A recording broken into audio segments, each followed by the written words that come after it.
Right, we're back live tonight here on In Focus, and thanks for staying on. There are growing calls for the tightening of security at schools. An Ekurhuleni principal was recently shot and wounded, allegedly by a 13-year-old pupil. Rape, gangsterism and bullying incidents have also been reported. We are joined now by former police commissioner and Safer South Africa Foundation CEO, Riah. Riah, good evening and thank you very much for coming on this evening. What do you make of the recent incidents and I suppose the growing number of these incidents that we are beginning to report? It's either of shootings at schools, of rape at schools, gangsterism, bullying, of course, is what we have spoken about over and over again. But the latest crime statistics showing that there is a number of murders and rapes happening at educational institutions. It's becoming a major concern. Thank you very much, Tabo, and good evening to you and the viewers. The question you've asked should call upon us as a nation to be very, very concerned. I think the first thing I would mention is that we should never forget that a school is a microcosm of the society that we live in. So whatever is taking place in the society will take place in the school. You're quite right to say the latest statistics, just for a quarter, is something that should concern us deeply. I mean, previously we used not to have a category in the crime statistics that talks about incidences of crime in educational institutions. But now, because of the rate of the incidences, the police have that category. I mean, just in this past quarter, we read from the statistics that there has been 7 murders in educational institutions.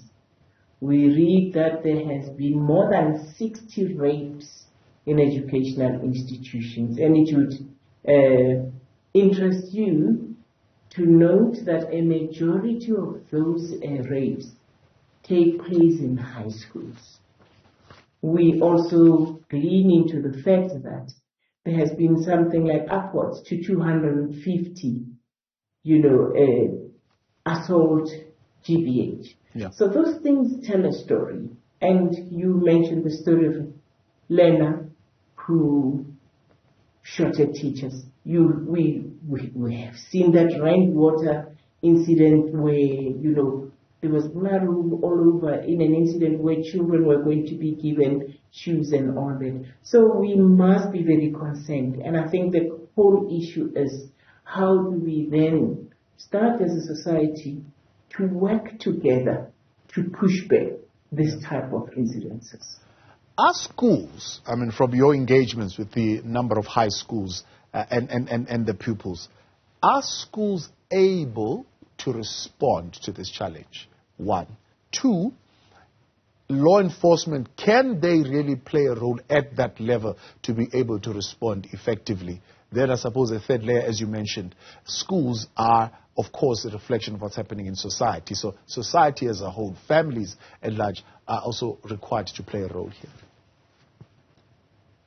I think the weakest link in this matter, Tabu, is transference of responsibility.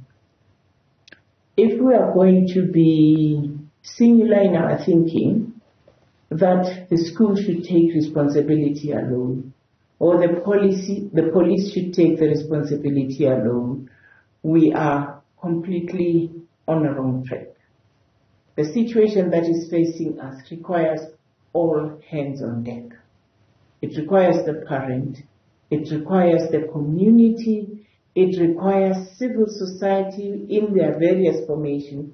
It requires the security cluster as a whole. It requires the school. So we all need to work together. Earlier on somebody asked me a question to say, should the school be focusing on, searching young people for guns? I say yes, but we should also then go back and say, where did this young one get the gun from? Did we, as parents who have licenses that own the guns, keep the guns according to the laws of the legislation. So what I'm propagating for, what we are propagating for as Safer South Africa Foundation, a foundation that was founded by a police union who were saying, we can't stand and wait. We want to be part of those who are making a difference in ensuring that we push back crime. Our whole focus is prevention. We know that the security system of this country is more on the reactive side. They wait for an incident to happen, and rightfully so. That's how they are constitutionally established. So we as the Safer South Africa Foundation, together with many other role players, are looking at saying no child is born a criminal. But somewhere in their socialization, they are socialized into criminality. So where do we stand as upright, straight thinking citizens to say, if the criminals can afford to socialize our children, we too should be in the foray and make sure that we teach good values. We create awareness and therefore enable the young people to make better choices about their lives. So the program we offer, we actually don't teach. We work with the entire security cluster. We would be in a school for a 12-13 session program, and the teachers would be the police. It would be the traffic. It would be NPA. It would be the magistrates. It would be correctional service. It would be the banking association. It would be Human Rights Commission. It would be other NGOs that we work with. And all we're trying to do is to say, let's change the attitudes and the behaviors of these learners. Yeah. We would take to a correctional center for them to observe that a jail is not a place to be in. Yes. It is nothing comfortable. We would take them to a court to observe a juvenile court hearing to say, I don't want to be in that place. There are better choices to be made. So I think all of us should try as much as we can to work together and galvanize our energy to build, a strong fortress around our children and make sure that we can win them towards good values and positive choices.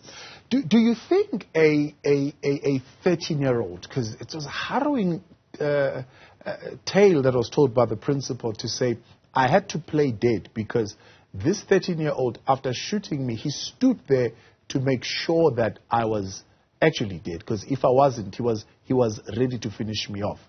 I mean, there is a lot of behavior modification that would need to happen there. But my question is, do you think that 13-year-old is unaware that, one, having that firearm would be illegal, would end you in jail, but more importantly, using it to shoot someone is going to put you in jail and ruin your life? That child might be scantily, but imagine the opportunity that sits there for a police officer and a prosecutor and a magistrate and a correctional service official to have time with the child, to allow that interaction, to educate and create awareness to say there are better choices. That's not the way to go. I'll give you an example of one of the schools that one of our coordinators is in this week. A child comes to her and say, listen, and it's after the first session, and you can see that this child is starting to realize that I can do things differently. And this child says, my mother no longer trusts me because I stabbed her last year. How can you help me? So there's a whole mediation that is taking place between the family, this learner, with the police, with the social workers, with ourselves. So I'm using that example to say this child, having had this interface and interaction in the first 2-3 lessons with the security cluster officers and ourselves, is starting to realize that maybe I can do things differently. So let's not even look down upon educating, creating awareness, and agitating for positive behavior, and supporting the principals and the schools and the SGBs and the parents who are trying. So the whole idea is that let us all try. And there are many, many other people that are there. I mean, we work with organizations such as Love Life, who would come to school to come and talk about health, so that children should start looking at safe relationships so that they don't get HIV and AIDS and all. There's teenage pregnancy that is rampant in schools. Let us talk, let us educate, let us involve, let us include. Children are citizens too. They too have a role to play. CEO of Safer South Africa Foundation, Riah, I appreciate your time. Thank you very much for coming on, advocating there once again for reflective experiences, having a significant personal transformation. Of course, involving all the other aspects, the NPA, the police, the community, the parents, even civil society and business coming on board in terms of building the future of this country.